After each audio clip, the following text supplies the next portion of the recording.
the batteries. If you gave me a chance, I would take it. It's a shot in the dark, but I'll make it. Knowing the little hope, you can't shame me. When I am with you, there's no place I'd rather be. Misi. Assalamualaikum. Mbak. Waalaikumsalam. Silakan masuk, Mbak. Kasih Mbak. Misi. Bagaimana, Mbak, kabarnya hari ini? Alhamdulillah, saya baik Mbak. Tadi kesini naik apa ya, Mbak? Kalau kesininya tadi saya naik angkot terus jalan kaki. Oh, jalan kaki, Mbak. Emang rumah Mbak di mana ya, Mbak? Saya dari Pemudali Mbak. Jauh juga ya, Mbak? Iya. Pagar Dewa. Terus Mbak kesini tahu dari teman, direkomendasi teman atau kemauan sendiri? Kalau saya itu sebelumnya diceritain sama teman kalau misalnya ada yang perlu dibantu untuk permasalahan itu bisa nemenin Mbak gitu. Oh, baik. Nah, kalau boleh tahu dengan Mbak siapa ya sebelumnya? Saya panggil aja Rini. Oh, Mbak Rina. Mbak Rina masih sekolah atau udah kerja? Saya sedang kuliah Mbak Sedang kuliah ya. Kuliah di mana, Mbak? di Universitas Yasen. Semester berapa Mbaknya? Sekarang saya semester 4 menuju semester 5. Wah, udah mau nyusul-nyusul itu ya Mbak nanti dari KKN. Terus perkenalkan ya Mbak, saya Gina Rotika Putri sebagai konselor di sini. Mbak nanti bisa bercerita dengan saya dengan dengan santai aja ya Mbak, nggak usah takut untuk menceritakan masalah Mbak karena di sini sifatnya nanti rahasia ya Mbak, yang dimana hanya Mbak dan saya yang tahu, bersifat rahasia. Nah, Mbak bisa panggil saya dengan disebutkan Gina, Ibu Gina atau Mbak Gina. Tapi biasanya orang-orang manggil saya Mbak Gina biar lebih akrab. Oke, Mbak Gina. Terus kayaknya saya lihat dari rumah Mbak ini kayak banyak yang dipikirkan gitu. Ada yang sedang Mbak pikirkan atau masalah apa yang bisa saya bantu ya Mbak? Jadi Mbak, saya itu pemalu dan saya juga kurang percaya diri gitu. Jadi agak menyusahkan saya di bangku perkuliahan ini. Kalau saya boleh tahu, pemalu dan kurang percaya dirinya itu seperti apa ya Pak? Contohnya? Saya kurang bisa terbuka bersama orang lain. Terus juga saya kalau ngomong sama orang itu nggak berani mengangkat matanya, sering grogi gitu Pak. Itu di semua lingkup pertemanan Mbak atau hanya di kampus aja? Kalau misalnya di lingkungan keluarga Mbak tidak seperti itu atau Mbak seperti itu semua dengan orang-orang? Sebenarnya saya seperti itu semua di setiap lingkungan, tapi untuk orang yang tidak terlalu dekat sama saya itu lebih parah Mbak. Tidak seperti di lingkungan orang. Saya masih bisa sedikit terbuka dengan teman-teman. Kalau misalnya bukan di lingkungan pertemanan Mbak orangnya gimana? Acuh gitu sama orang? Kalau itu bisa dibilang acuh ya Mbak, karena saya juga tidak percaya diri untuk mendekati orang itu. Kenapa kalau saya boleh tahu Mbak tidak percaya diri, kurang percaya diri untuk berteman duluan gitu? Jadi saat saya SMA itu Mbak, saya kan memang malu ya dan percaya. Waktu SMA saya waktu presentasi itu sering diketawain sama teman. Saya mau ngobrol itu dicuekin sama orang. Jadi seperti ini saya sekarang. Nah, yang Mbak bilang tadi kan waktu di SMA Mbak sering diketawain tidak presentasi. Nah, di situ Mbak diketawain dengan teman Mbak itu, apakah Mbak waktu presentasi ada membuat salah atau Mbak ada yang salah kata gitu waktu Mbak presentasi Mbak ucapkan sehingga membuat teman-teman Mbak menertawakan Mbak? Saya mungkin kalau berbicara itu sedikit berikut Mbak. Tapi juga walaupun saya nggak berkata yang salah, mereka tetap mengetahui gitu mbak. Mungkin dari persen saya yang sudah membuat mereka ketawa gitu. Itu tuh kan satu kelas itu ya mbak, atau cuman kelompok-kelompok tertentu yang berkata? Lebih ke kelompok tertentu sih mbak. Ya sirkel gitu kalau di kelas waktu SMA nilainya. Iya. Apa sih tanggapan guru mbak waktu ada yang menertawai kayak gitu? Ya mungkin guru menganggapnya itu bersikap biasa ya, karena biasalah siswa itu sering menertawakan satu sama lain. Nah, itu kan tadi dia menertawai mbak ketika presentasi. Apakah waktu tidak presentasi dia juga seperti itu, sering bikin mbak? Kalau di waktu senggang juga dia sering gitu mbak. Kalau saya ada ngobrol dia selalu ceng-cengin. Apakah setiap mbak presentasi dia menertawai mbak atau cuma di hari itu aja?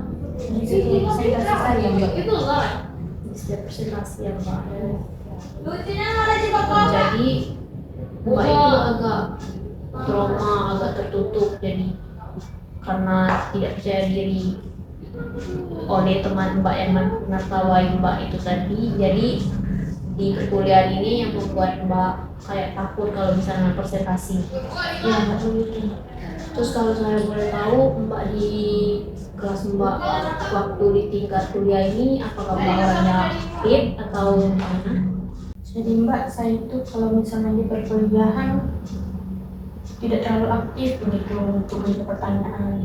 Sebenarnya saya itu ada rasa ingin bertanya begitu, tapi saya sering takut gitu. Kalau saya bertanya nanti diledekin lagi. Misalnya kayak saya nanya mereka bilang pertanyaan saya tidak begitu.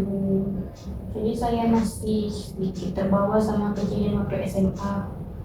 Mbak masih kayak ada bayang-bayang waktu SMA kemarin ya, Iya. aku diledekin lagi kayak gitu. Tapi menurut saya mbak harus mencoba hal-hal yang baru, kayak nggak usah dipikirin kejadian-kejadian yang udah dilalui. Mbak harus berproses. Jadi mbak itu harus meningkati rasa percaya diri mbak. Nah, sebelumnya apakah mbak pernah mengikuti organisasi? Kalau untuk organisasi 12 tahun saya sekolah belum pernah mengikuti nama. Tapi saya ada keinginan untuk mengikuti organisasi saat ini. Jadi belum pernah sama sekali ya mbak mengikuti organisasi. Mau coba daftar, sekarang ada rencana. Iya, kalau untuk mencoba saya ada keinginan, tapi masih agak ragu sih.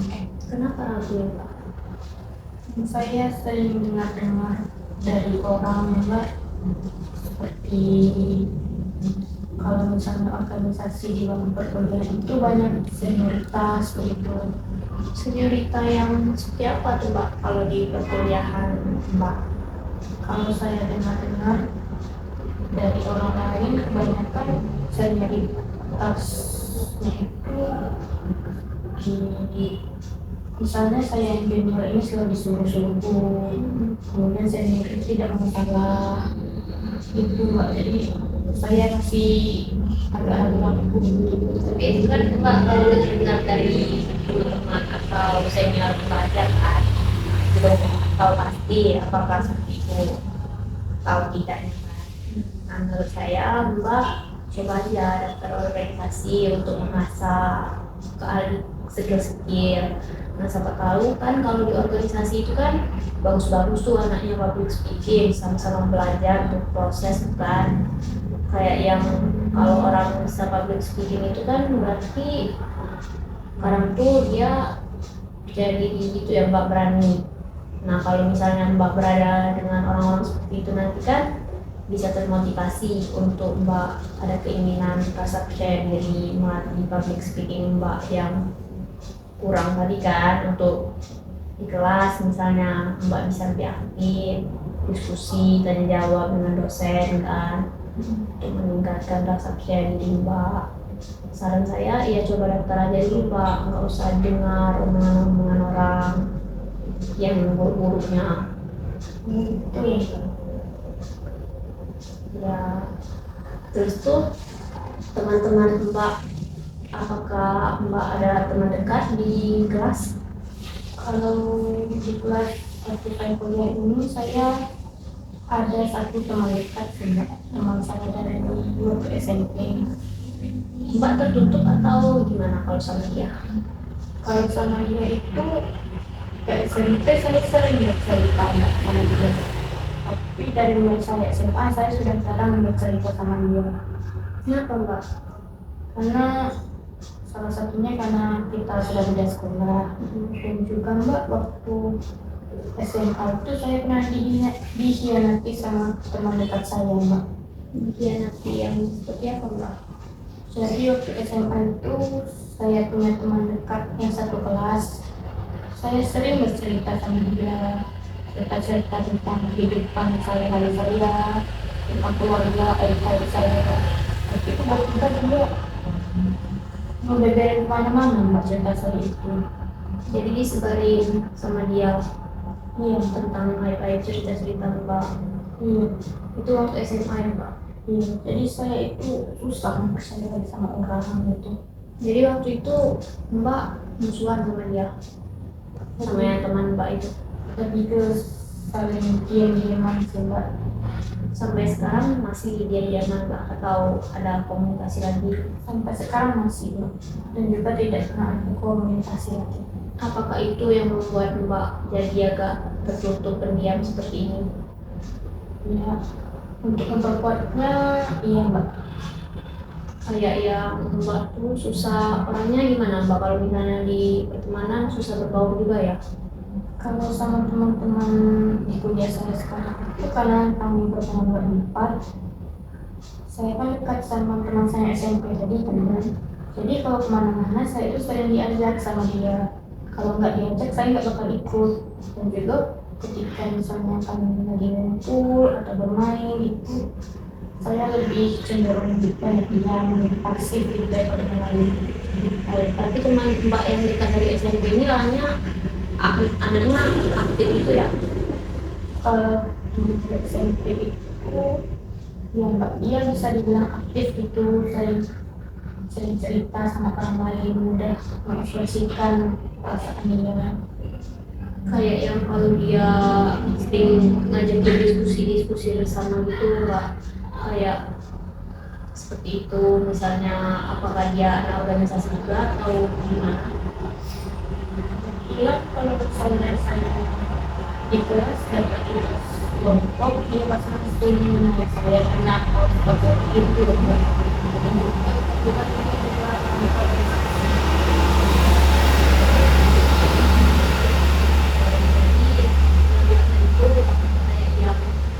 Lihat Mbak ya Mbak dari bertolak belakang. iya Mbak, dia bertolak belakang banget sama saya. Tapi dia baik banget ya, kayak yang apa-apa ngajakin Mbak juga gitu. Untuk Kayak yang menggerakkan Mbak. Nah, Mbak harus belajar kayak yang lebih percaya diri lagi, kayak berbaur dengan orang.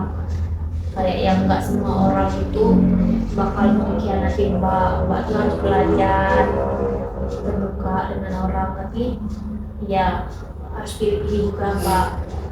Nggak semua cerita aib Mbak harus Mbak bedain, Mbak cerita juga, karena dari yang Mbak dikhianati tadi kan membuat Mbak ada pelajaran gitu untuk apa namanya itu, jangan terlalu terbuka dengan orang.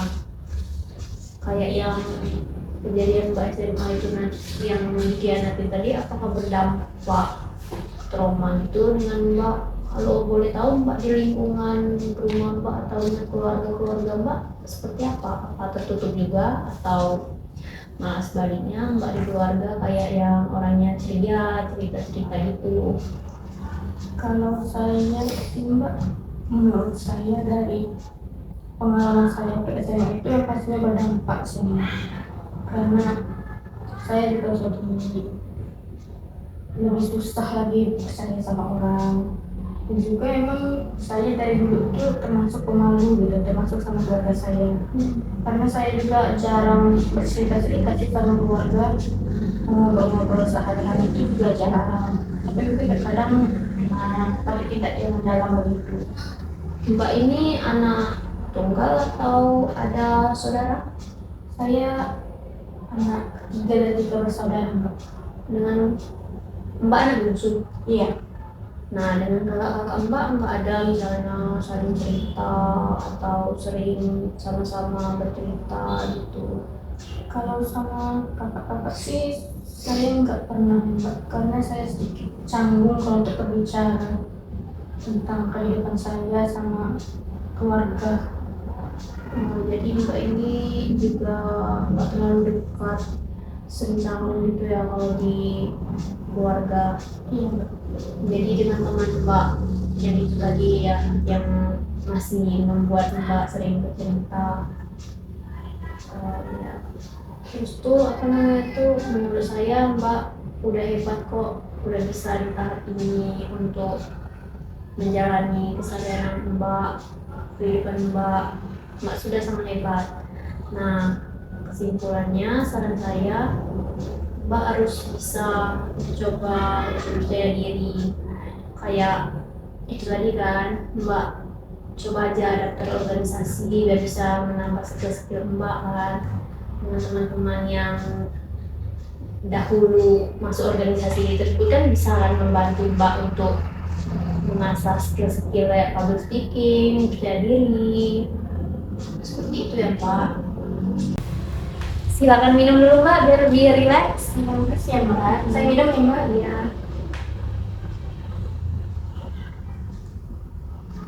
Oke, baiklah. Mau dilanjutkan Mbak?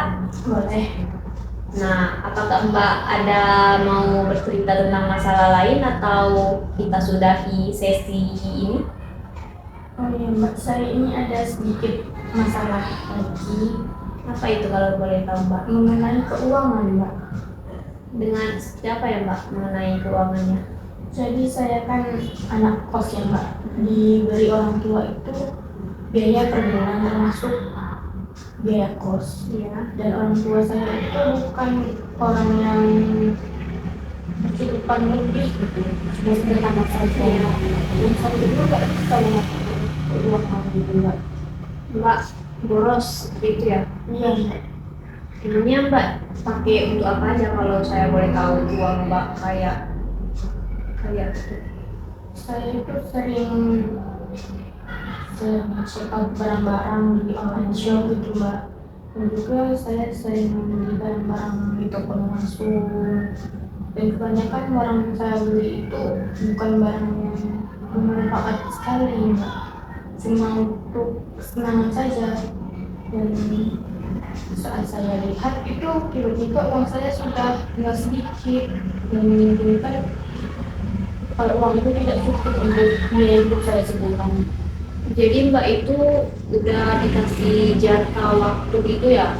Iya, Kirimi uang oleh orang tua Mbak? Iya, Mbak. Banyak kos ya? Iya. Udah dikirimi per bulan atau gimana Mbak? Biasanya itu per bulan, Mbak, sekaligus sama biaya kos. Mbak ini tidak bisa mengatur keuangannya itu ya? Iya. Kayak yang misalnya belum nyampe sebulan udah habis duluan. Iya, Mbak. Biasanya itu udah habisnya itu kira-kira berapa lama sih Mbak? Biasanya kalau saya sering cek barang itu bisa setengah 2 itu sudah habis, Mbak. Sedangkan saya juga masih habis berurusan dengan tugas yang harus diperlukan itu, berbagi biaya itu, dan juga saya itu kurang bisa kalau masak, Mbak. Itu sering selama Mbak dikirim sebulan itu sering habis secepat itu? Selalu, Mbak. Kalau makan Mbak biasanya beli atau masak? Kebanyakan sih beli, Mbak, karena saya kurang bisa kalau untuk masak itu. Oh, Mbak sering makan di luar. Iya. Terus Mbak sama teman-teman Mbak apakah sering bepergian gitu untuk kayak jalan-jalan? Kalau sama teman sih nggak terlalu sering, Mbak, tapi sekalinya pergi itu bisa keluar uang itu sekitar 50 ribuan, dan di anak kos itu lumayan sih mbak. Terus tuh Mbak tadi bilang kan Mbak sering belanja-belanja kayak Shopee seperti itu. Kayak yang sering ya Mbak check out barang-barang yang tidak terlalu penting. Iya mbak, untuk barang-barang itu tuh saya sayang cuma karena saya suka sama bentuknya atau modelnya gitu, untuk kesenangan saja. Sedangkan yang penting itu jarang kebeli sama saya. Nah kalau misalnya uang Mbak sudah habis tapi waktunya belum sebulan, itu Mbak gimana tuh cara mengatasinya? Ataukah Mbak minta lagi dengan orang tua Mbak, ataukah Mbak ngadu lagi uang Mbak habis? Saya biasanya bilang ke orang tua sih, uangnya dipakai untuk tugas sih mbak, biar dapat uang lagi gitu, dikirim lagi. Dikirim lagi dengan Iya, orang tua. tapi sedikit. Terus Mbak pakai lagi untuk beli barang-barang yang tidak berguna kadang. Kalau sudah dikirim lagi, biasanya saya untuk kebutuhan hidup aja sih mbak, karena lebih sedikit nih pas dari sebelumnya. Mbak ini kuliah ya Mbak, atau sambil bekerja juga? Saya cuma kuliah mbak. Nah, kuliah di DHSN ini kan katanya tadi. Iya. Terus kalau transportnya Mbak menggunakan angkot atau bawa motor sendiri? Untuk transportasinya, karena pos saya dekat di kampus itu, jadi saya mungkin jalan, kadang mungkin ada kendaraan.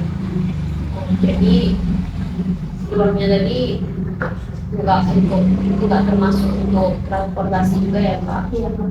Kadang ojek online gitu sih.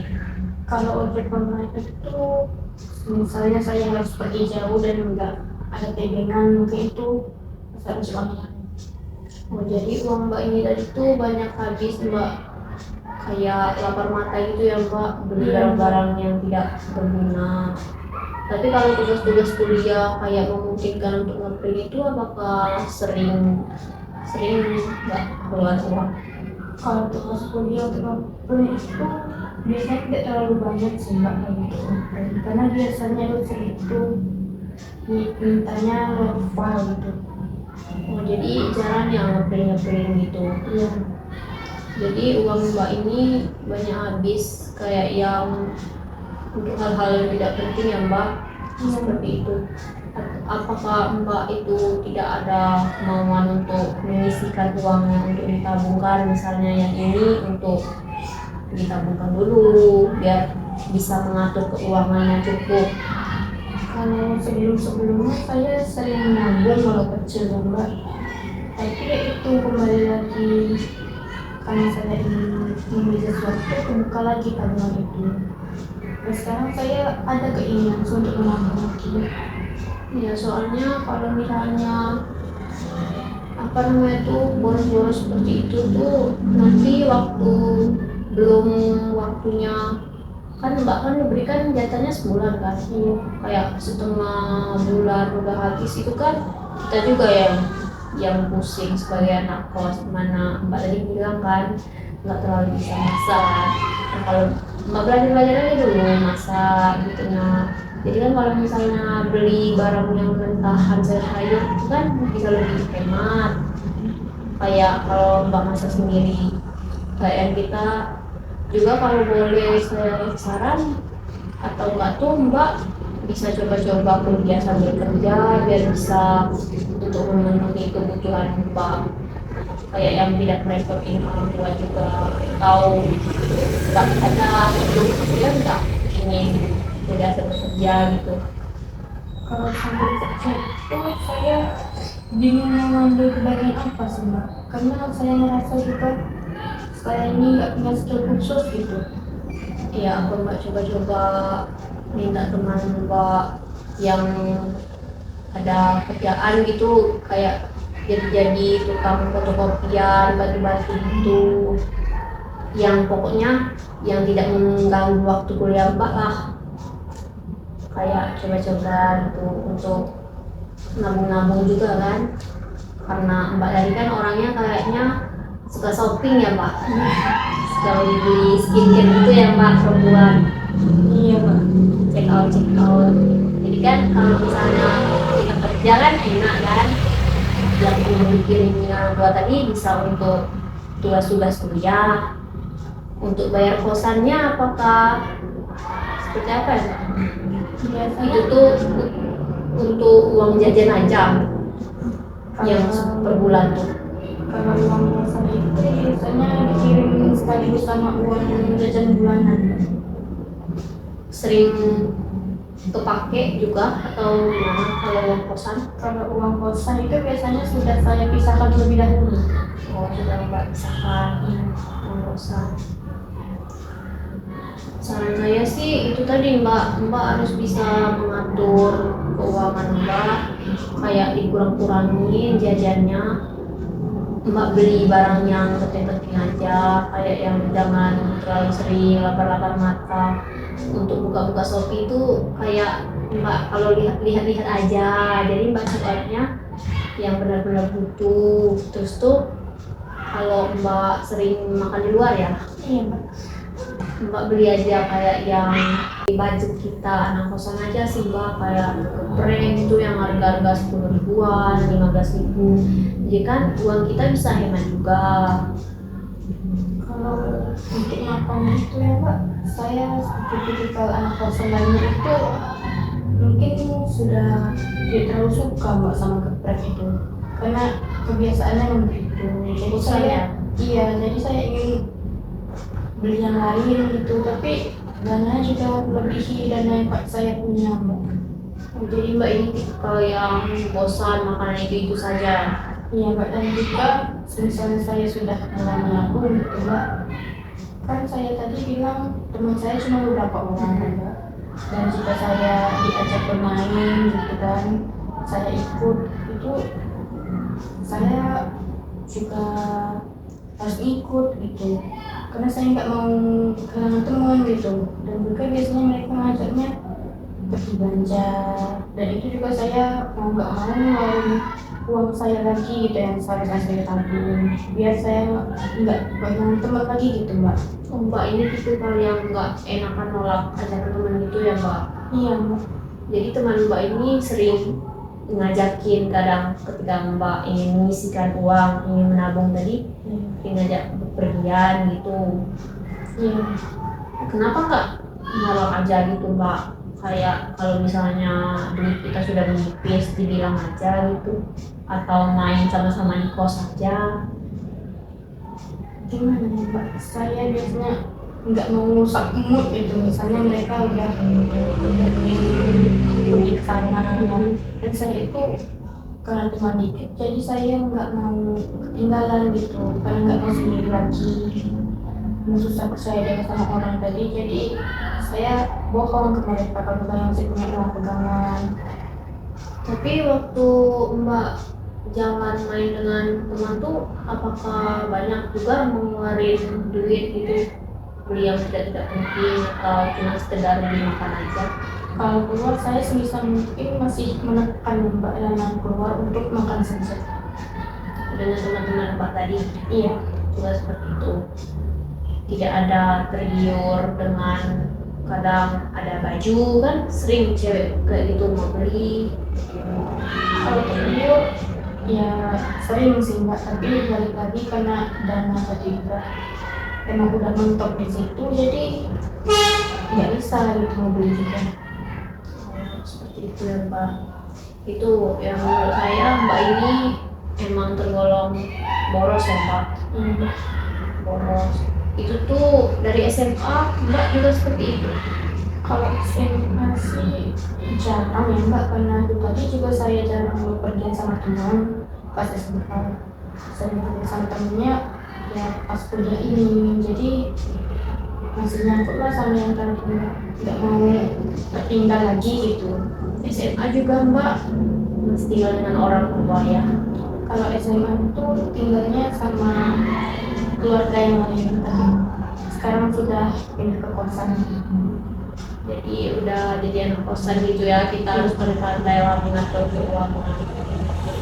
Nah, jadi karena mbak ini orangnya boros, Jadi menurut saya Mbak tuh harus menyisihkan kan per bulan untuk dikasihkan Mbak. Iya. Kalau boleh tahu per bulan itu berapa ya Mbak? Biasanya sekitar 1.200.000 Mbak, karena biaya kosan itu 600.000 per bulan Mbak, belum sama listrik sama air itu.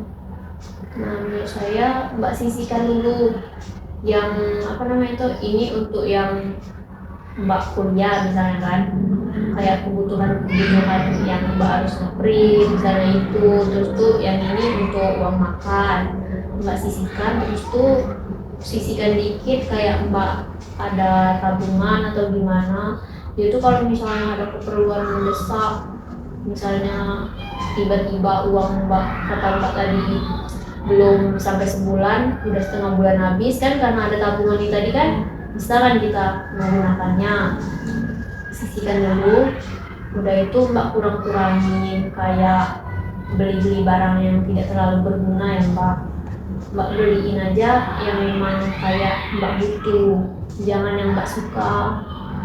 Kan kalau misalnya kita mau beli barang yang kita suka itu kan banyak ya, kayak 8 mata sekali kayak gitu kan, itu yang membuat boros kan. Terus tuh apa namanya itu, Mbak belajar juga jangan sering-sering makan di luar, kayak sesuai sama dana yang kita ada aja, kayak jangan terlalu mahal-mahal, dihemat-hematin, kan kasihan juga ya sama orang tuanya Mbak.